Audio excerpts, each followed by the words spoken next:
फिर आज की आँखों से गुजरा हुआ कल देखा,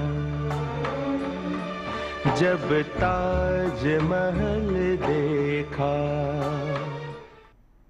नमस्कार, मैं हूं संयुक्ता। स्वागत है आपका हमारी खास पेशकश में। क्यों तो दुनिया के 7 अजूबों में शुमार ताजमहल की खूबसूरती के कसीदे पढ़ने वालों की दुनिया भर में कोई कमी नहीं है। ताजमहल को देखने के लिए दूर दूर से लोग आगरा पहुंचते हैं। ताज की खूबसूरती ही ऐसी है कि कई देशों ने इसकी प्रतिकृति को बनाकर इसकी यादें संजोई हुई है। इस बेमिसाल और बेनजीर इमारत की प्रतिकृति में एक और नाम शामिल हो गया है, और वो भी मध्य प्रदेश की राजधानी भोपाल से। कैसे बना है ताज और क्या है इसकी खासियत, देखिए हमारे इस खास पेशकश में। फिर आज की आँखों से गुजरा हुआ कल देखा, जब ताज महल देखा। 17वीं सदी में मुगल बादशाह शहंशाह ने मुमताज महल की याद में ताजमहल को बनवाया था। एक शौहर का अपनी बेगम को दिया गया ये सबसे नायाब तोहफा माना जाता है। किसी को ताज सा तोहफा दिया जाए, ये हसरतें तो कई लोगों की होती है, लेकिन इसे पूरा करना किसी के बस की बात नहीं है। लेकिन भोपाल के सैयद हनीफ की तमन्ना थी कि वे एक दिन ताज बनाएंगे, और उन्होंने अपनी इस तमन्ना को पूरा भी कर दिखाया है और बना दिया 21वीं सदी का ताज। मोहब्बत की निशानी है ताज, जवा दिलों की हसरत है और आरजू है, और अरमानों की जो इश्क सरजमी पर अपनी किस्मत आजमा रहे हैं। ताज महल देखा, प्यार में डूबे दो इंसानों के जज्बातों की निशानी है ताज। इसके जर्रे जर्रे में समाई है मोहब्बत। दीवारों पर उकेरी गई हर नक्काशी में नजाकत है, और हर पत्थर एक जुनून के साथ रखा गया है। एक अजीमो शान बादशाह और एक खूबसूरत बेगम की बेपनाह मोहब्बत का बेजोड़ शाहकार है ताज, जो हर दिल में अपने महबूब को नायाब तोहफा देने की आरज़ू खुद ब खुद पैदा कर देता है। ताजमहल जैसा तोहफा देना तो बेशक आज किसी के बस की बात नहीं।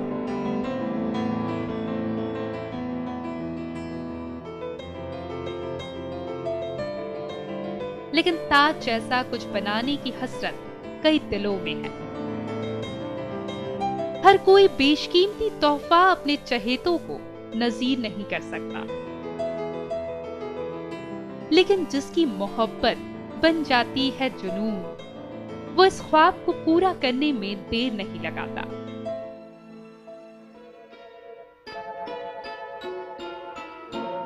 एक शहंशाह ने बनवा के हंसी ताजमहल, सारी दुनिया को मोहब्बत की निशानी दी है। इसके साए में सदा प्यार के चर्चे होंगे, खत्म जो हो न सकेगी वो कहानी दी है। एक शहंशाह ने बनवा के हंसी ताजमहल। ऐसी ही कुछ मोहब्बत हुई सैयद हनीफ को, और उन्होंने गढ़ दिया एक नया ताजमहल। फर्क सिर्फ इतना था कि उनका महबूब कोई इंसान नहीं था, उन्हें इश्क था अपनी तमन्ना से।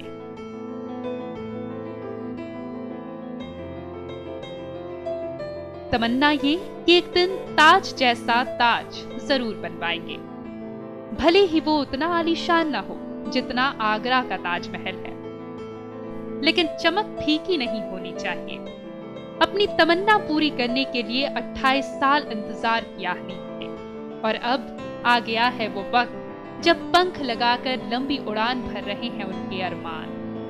ताज को साकार करने का जो सपना उन्होंने संजोया था वो बहुत जल्द पूरा होने वाला है। इसके बाद वो दुनिया के सामने पेश करेंगे एक नया ताज। प्रदीप ठाकुर, बंसल न्यूज, भोपाल। बहुत जल्द बनकर तैयार होगा हनीफ साहब का ये ताज। अपने 28 साल का तजुर्बा इस ताज में लगा दिया है हनीफ साहब ने, जिसके एक पत्थर से में उनकी कारीगरी है, नफासत से उकेरी गई है हर बेल, और उतने ही करीने से सजाए गए हैं रत्न जो हनीफ के ताज में 4 चांद लगा रहे हैं। एक वो ताज है जो शहंशाह की मोहब्बत की निशानी है, और एक है ये ताज जो एक कारीगर के जुनून की मिसाल है। कौन सोच सकता है कि एक मामूली सा कारीगर ताजमहल तामीर करवा देगा, वो भी कोई ताज की साधारण नकल नहीं, बल्कि हीरे जवाहरातों से सजा ताज। ये कमाल कर दिखाया है सैयद हनीफ ने। 28 साल पहले ताजमहल को देखा था हनीफ ने। उस वक्त वो महज 1000 रुपए महीना कमा पाते थे, लेकिन सपनों ने मजबूती पकड़ी और हनीफ इस काबिल हुबहू ताज को बना सके। हनीफ का ताज असल ताज के 100वें हिस्से के बराबर है। 5.5 फीट लंबा और इतना ही चौड़ा है ये ताज, जो 10 किलो सोने और 400 किलो चांदी से बनकर तैयार हुआ है। इसे सजाने के लिए करोड़ों रुपए के डायमंड्स लगाए गए हैं।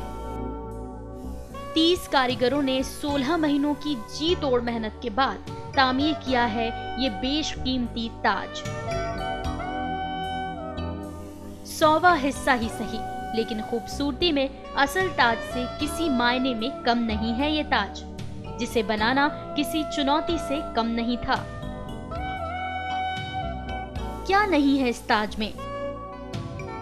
ताजमहल की तरह कुरान शरीफ की आयतें हूबहू उकेर दी गई हैं।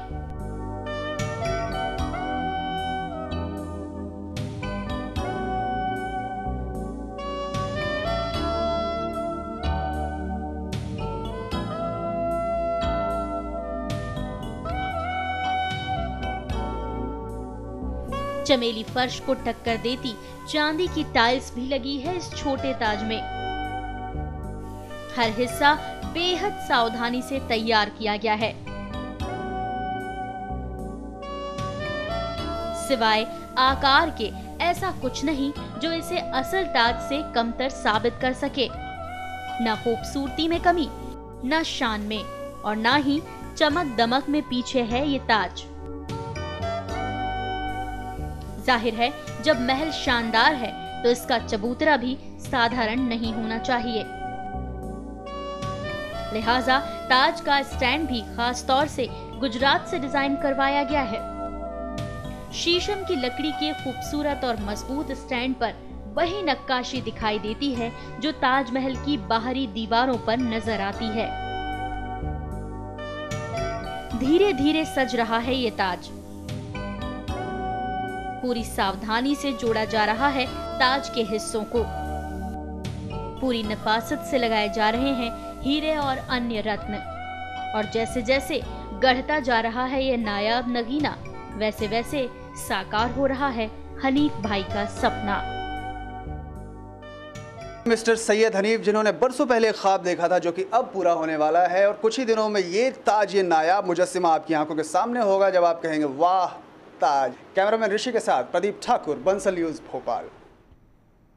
तो हनीफ साहब का ये ताजमहल आगरा के ताजमहल से किसी भी मायने में कम नहीं है। इस वक्त सैयद हनीफ साहब हमारे साथ मौजूद हैं। हनीफ जी, बहुत बहुत स्वागत है आपका बंसल न्यूज़ पर। सबसे पहले आपसे यही जानना चाहेंगे, ताजमहल आगरा का बेइंतहा खूबसूरत है, पूरी दुनिया ये जानती है। आपको उसके एक प्रतिरूप के रूप में इस ताजमहल को बनाने की जो प्रेरणा है वो कहाँ से मिली? पहली बार जब मैंने देखा ताज 28 साल पहले, जब मेरी उम्र 22-23 साल रही होगी जी, मगर इतना खूबसूरती वाली इमारत मैंने ज़िंदगी में कभी सोची भी नहीं थी कि इमारत इतनी खूबसूरत भी हो सकती है। बिल्कुल। और जो दिल में वो जगह बना के गया है ताज, तो आज तक वो अमीट है जी। और उस ज़माने में मेरी बिल्कुल हैसियत नहीं थी कि मैं ताज बनाने का सोच भी सकूं। मैं 1000 रुपया महीना हीरे तराशने वाला लेबर हुआ करता था जी।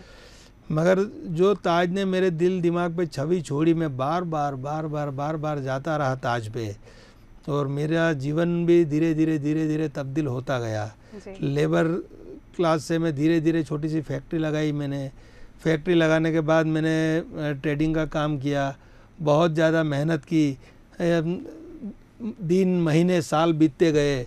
धीरे धीरे मैं ज्वेलरी के कारोबार में आया। ज्वेलरी मैंने 7-8-9 साल तक बेची। इसके बाद 3 साल पहले जब मैंने भोपाल में एक ब्रांड लॉन्च किया स्टार जेम्स के नाम से, जो एमपी का एक लौता ब्रांड है जो रियल डायमंड की ज्वेलरी बनाता है। धीरे धीरे करके 3 साल इनके भी बीत चुके हैं पिछली 19 जुलाई को। मगर जब हमें 1.5 साल पहले ऐसे ख्याल आया कि हम ताजमहल को अब बना सकते हैं, भले ही वो हम रियल ताजमहल के जैसा इतनी बड़ी इमारत न बना पाए, मगर हम सोने चांदी में तो इनको ज़रूर बना सकते हैं। बिल्कुल, तो कहीं ना कहीं ताजमहल बनाने की एक जो तमन्ना थी उसकी वजह से एक लंबा सफ़र इन्होंने तय किया और उस मुकाम पर पहुंचे जहां पर वो ताजमहल बना सके, अपनों सपनों का ताजमहल बना सके। हनीफ साहब, आपसे जानना चाहेंगे सोने चांदी हीरे मोती से जड़े हुए इस ताजमहल को बनाने का आइडिया कैसे आया? मतलब ये कैसे आपने सोचा कि मैं इसमें हीरे मोती जड़ूंगा और प्रेशियस स्टोन्स इसमें लगे होंगे, ये ख्याल कैसे आया? ये ख्याल मुझे ऐसे आया कि मेरे ज्वेलरी का ऑलरेडी कारोबार है और ये क्रिएटिव वर्क में 2 साल पहले कर चुका था। 1 करोड़ का भोपाली बटुआ मैंने भोपाल के सामने पेश किया था, काफ़ी पॉपुलर हुआ था। और मैं थोड़ा साहसी इंसान हूँ बचपन से ही, जितनी मेरी हैसियत है उनसे बड़े मैं काम कर लेता हूँ हमेशा। तो मैंने सोचा कि ये इनको हैंडमेड 350 साल पहले जब शाहजहां ने इनको बनाया तो इंडियन हाथों ने ही बनाया था उसे। आज भी हमने सोचा कि आप सिल्वर की प्लेटें डाल दें मार्बल की जगह पे, और इस पे जो नक्काशी होगी वो हाथों से करवाई जाए। बहुत मेहनत का काम था, बहुत लेबर वर्क था, बहुत लेबर लगनी थी, मगर हमने सोचा कि नहीं, हम इनको ज़रूर बनाएंगे चाहे कुछ भी हो जाए। हमने इनका काम शुरू करवाया। 16 महीने बीत चुके हैं। अब अंत की ओर जा रहा है ताजमहल, मगर हमारा ताजमहल वर्ल्ड रिकॉर्ड कायम करेगा और ओरिजिनल कलर कॉम्बिनेशन ताजमहल के ही होंगे। सिर्फ हमारे ताज में मार्बल की जगह पे सिल्वर की प्लेटें होगी और खिड़की दरवाजे सारे गोल्ड के होंगे, सारे गुंबद सोने के होंगे। और एक नायाब ताज, ऐसा ताज जो देखते ही बनेगा, इंसान इनको देखने की तमन्ना करेगा। बिल्कुल, एक जो एक्यूरेसी होती है उसका ध्यान रखा गया है। मिरर कॉपी है ये बिल्कुल आगरा के ताजमहल की, बिल्कुल उसी हिसाब से इसके भी डायमेंशंस हैं। क्यों इन बातों का भी आपने ध्यान रखा? क्योंकि आप चाहते तो एक नॉर्मल ताजमहल बना सकते थे, शायद मेहनत काफी कम होती, लेकिन ये एक नायाब चीज बनाने का ख्याल कैसे आया? कभी भी अगर कोई चैलेंज उठानी हो तो चैलेंज ऐसे उठानी चाहिए कि लोग तारीफ करें और इनको देखने के लिए लोगों की तमन्ना हो। हमने 7 अजूबे पहले इकट्ठे किए थे कि कौन सी चीज़ बनाएं, तो सबसे ज़्यादा टफ था ताजमहल बनाना। दुनिया के जो दूसरे 6 वंडर है उसको हम सारे इकट्ठे कर ले एक जगह पे, उनकी सारी वर्कमैनशिप अगर शामिल कर ले तो ताज का मुकाबला नहीं कर पा रही है। कोई भी इसका कंपैरिजन कर सकता है अपने घर पे बैठ के भी। तो सबसे ज़्यादा जो टफ काम था ताजमहल का, उसको हमने हाथ में लिया और ये हमारी भारत की शान भी है। तो हम भारत की शान को ही क्यों ना बनाएं, इसलिए हमने ये बीड़ा उठाया और 100 टाइम छोटा करके इनका हर चीज़ का नाप तोल 100 गुना छोटा करके हमने बनाया, ताकि एक्चुअल हम बोल पाए कि ये मिरर इमेज है। अब देखिए आप इनको। बिल्कुल, और इसी के चलते वर्ल्ड रिकॉर्ड यहाँ पर बन रहा है और भोपाल के खाते में ये वर्ल्ड रिकॉर्ड आ सकता है, आ जाएगा इंशाल्लाह, क्योंकि ये बिल्कुल एक मिरर कॉपी है आगरा के ताजमहल की, 100 गुना उससे छोटा है। हर चीज़ का बारीकी से ध्यान रखा गया है। हनीफ साहब, यहाँ पे आपसे ये भी जानना चाहेंगे, खास बातें आपके इस सपनों के ताजमहल की क्या है? हमारी सपनों के ताजमहल की खास बातें ये है कि इसमें 400 किलोग्राम जितनी भारी भरकम सिल्वर लग रही है जी, और इसमें मेटल का इस्तेमाल भी हुआ है, कॉपर और पीतल, वो भी लगभग 350 किलोग्राम है जी। और 10 किलो सोना, कोई मामूली बात नहीं है, 10 किलो सोना हाथों से नक्काशी करके उसके अंदर लगाया जा रहा है, और लगभग 6 करोड़ के डायमंड जी। तो ये अपने आप में ही एक अजूबा तैयार हो रहा है। पूरे वर्ल्ड में आज तक ऐसा नायाब नमूना ज्वेलरी की शक्ल में किसी ने पेश नहीं किया। बिल्कुल, और जैसा कि आपने कहा कि आगरे का जो ताजमहल है उन्हें इंसानी हाथों ने बनाया, और आप चाहते थे आपके सपनों के ताज को भी इंसानी हाथ बनाए, मतलब हाथों से हर काम यहाँ पर किया गया, मशीन का प्रयोग नहीं किया गया है। तो उसमें कितने कारीगर आपको लगे? 30 कारीगर हमारे यहाँ काम कर रहे हैं टोटल। कभी समझ लो 20-22 होते थे, कभी 26 होते थे, कभी 35 होते थे। एवरेज हमने निकाला तो लगभग 30 कारीगरों ने 16 महीने तक मेहनत की है और अभी भी शायद 1 महीना और इसके अंदर हमारा लग सकता है। इसको हमने मानव दिन में कन्वर्ट किया क्योंकि 12 घंटे की ड्यूटी चल रही है हमारे यहाँ, तो 21,600 मानव दिन टोटल लग रहे हैं काम के हिस्से के। बिल्कुल, तो बहुत मेहनत की जा रही है और जल्द ही तैयार हो जाएगा हनीफ साहब के सपनों का ताज। आपसे हम बातचीत जारी रखेंगे, लेकिन आपको पुराने आगरा के ताजमहल के बारे में बता दें। मुगल बादशाह शाहजहां ने 16वीं शताब्दी में जब संगमरमरी ताजमहल बनवाया था, तब शायद उन्हें खुद भी नहीं मालूम था कि ये पूरी दुनिया के लिए कला और भव्यता की एक अद्भुत मिसाल साबित होगा। और इसके दूसरा ताजमहल न बने, इसके लिए शाहजहां ने ताजमहल को बनाने वाले कारीगरों के हाथ कटवा दिए थे। मगर ताज की खूबसूरती ने लोगों को इस कदर दीवाना बनाया कि आज दुनिया भर में उसके कई प्रतिरूप मौजूद हैं। आइए आपको रूबरू करवाते हैं ताज के कुछ मशहूर प्रतिरूपों से। शुरुआत करते हैं महाराष्ट्र के औरंगाबाद में मौजूद ताज की खूबसूरत प्रतिकृति बीबी का मकबरा से। ताजमहल बनने के बाद 17वीं सदी के अंत में ही मुगल शहजादे आजम शाह ने अपनी मां राबिया दुरानी की याद में बनवाया था, जो कि मुगल शहंशाह औरंगजेब की पहली पत्नी थी। इसके बाद बात करते हैं भारत के पड़ोसी देश बांग्लादेश की, जहां एक rice Bangladeshi film maker अशानुल्लाह Moni ने ताज का कॉपीराइट प्रतिरूप तैयार करवाया है। बांग्लादेश की राजधानी ढाका के पास मौजूद इस नमूने की उम्र भी ज्यादा नहीं है। इसे 2008 में तैयार कर लिया गया था। अब बात करें हमारे एक और पड़ोसी देश चीन की, तो चीन के शेनजेन शहर में मौजूद है विंडो ऑफ वर्ल्ड नाम का एक थीम पार्क, जहां दुनिया भर की नामचीन इमारतों के प्रतिरूप रखे गए हैं। वहीं हिंदुस्तान के ताज का एक भव्य प्रतिरूप मौजूद है। इसके अलावा अमेरिका के विस्कॉन्सिन स्टेट के मिलावुकी शहर में स्थित त्रिपोली टेम्पल और न्यूजीलैंड के अटलांटिक सिटी में स्थित ट्रम्प ताजमहल भी ताजमहल का ही प्रतिरूप है।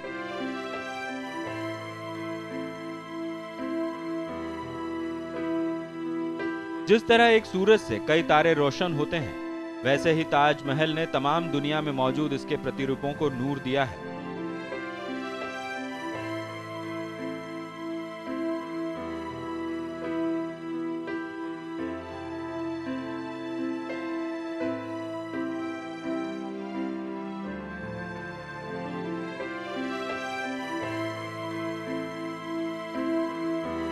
और अब इन प्रतिरूपों की फहरिस्त में भोपाल के इस 21वीं सदी के ताज का नाम भी जुड़ जाएगा, जो न सिर्फ भोपाल बल्कि पूरे प्रदेश के लिए एक फख्र की बात होगी। प्रदीप ठाकुर, बंसल न्यूज, भोपाल।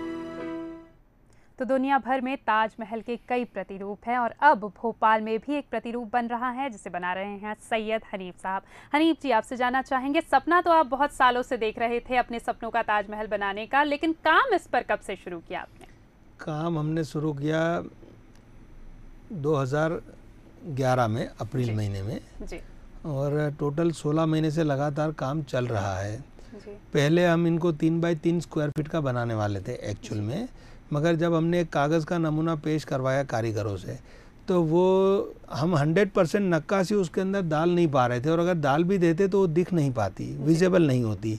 इसलिए इनको थोड़ा बड़ा बनवाना पड़ा हमें। थोड़े का मतलब सीधा 4 गुना बजट हो गया मटेरियल का। मगर हमारी तमन्ना इतनी ज़बरदस्त थी कि हमने फैसले को अटल रहते हुए 5.5 बाय 5.5 स्क्वायर फीट और 3.5 फीट हाइट फाइनल करके उनको बनाना स्टार्ट किया। अब जो ताजमहल लोग देखने जाते हैं, इनकी बारीकियों पे कभी इतनी नज़र नहीं जाती, क्योंकि इनकी हाइट वो इतना बड़ा है कि ये पॉसिबल नहीं है आँखों में उनको संभाले इंसान।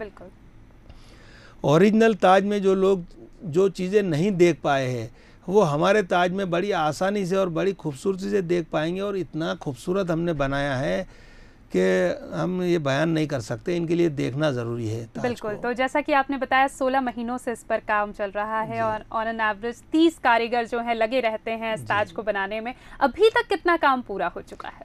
लगभग मेरे अनुमान से लगभग 70 और 80% के बीच में अभी चल रहा है हमारा रेशियो। और हम ये अनुमान लगा रहे हैं कि अब 15-20 दिन के अंदर हम इनकी डेट डिक्लेयर करने की स्थिति में आ जाएंगे कि इनका इनॉग्रेशन हम कब कर रहे हैं। फिर भी अगर एक टेंटेटिव हम मान ले कि इस साल के अंत तक या अगले साल के मिड तक। नहीं, मैक्सिमम 60 दिन मैक्सिमम। बिल्कुल जी। तो 2 महीने में ये जो नायाब एक ताज है, आपके सपनों का ताज है, ये हम सब के बीच होगा। और वाकई में हर भोपाल वासी के लिए, हर मध्य प्रदेश के लोगों के लिए ये गर्व की बात होगी, क्योंकि एक वर्ल्ड रिकॉर्ड भी ये बनाने जा रहा है। वर्ल्ड रिकॉर्ड के बारे में आपसे जानना चाहेंगे, किस तरह से आपके ये सपनों का ताज वर्ल्ड रिकॉर्ड बनाएगा? हमारा जो ये ताज बन रहा है वो एक्चुअल कोई भी किसी भी बिल्डिंग का रिवर्स मिनिएचर आज तक नहीं बना जी। और अगर बना भी है तो उनके जैसा एक ढांचा होता है, एक्चुअल रूप नहीं होता। हमने 100 गुना छोटा करके सोने चांदी में हाथों से नक्काशी करके जो चीज़ बना रहे, इस सेगमेंट में आज तक पूरी दुनिया में कोई चीज़ बनी ही नहीं है जी। हमने हर चीज़ हिस्ट्री देख ली है पूरी, कहीं पे कोई ऐसी चीज़ नहीं बन रही है। इसलिए हम ये दावा कर रहे हैं कि ये हमारा एकलौता ताज होगा जो इस कंडीशन का बना हो। बिल्कुल, जो ताज आप बना रहे हैं ऐसे तो उसका कोई मोल नहीं है, वो अनमोल है, लेकिन बहुत बेशकीमती है। कितना खर्च उसको बनाने में आएगा जब वो पूरा हो जाएगा? अभी तो आप कह रहे हैं कि 70-75% जो है वो पूरा हो चुका है। जब वो पूरा तैयार होगा बनकर, कितना खर्च उस पर हो चुका होगा? इसकी जो हमने 100 करोड़ की बात मार्केट में या मीडिया के सामने जो रखी है, इनकी एक स्पेशल वजह है। इसमें मटेरियल के हिसाब से तो लग रहा है 400 किलोग्राम चांदी, 10 किलो सोना, 6 करोड़ के हीरे और 21,600 दिन की मेहनत। इनकी अगर हम कला के रूप में बात करते हैं तो 100 करोड़ भी इनके कम हैं। और बात रही जहाँ तक लागत की, तो सारी दुनिया समझदार है, खुद ही कैलकुलेशन कर सकती है। मगर ये नायाब चीज़ों की कीमत नहीं हुआ करती है, ये सिर्फ लेने वाला और बेचने वाला दो ही तय करते हैं इनकी कीमत। बिल्कुल, वो तो अनमोल है ही, हम जानते हैं। आपने मुझे ये भी बताया था कि 30,000 पार्ट्स जोड़ के ये ताजमहल बना है, उसके बारे में कुछ आपसे जानना चाहेंगे? हाँ, हर पार्ट अलग अलग बन रहा है क्योंकि ये हैंडमेड है, तो हर चीज़ अलग अलग बनी है। समझ लो इनमें चमेली फर्श है, चमेली फर्श में 20,000 टाइल छोटे छोटे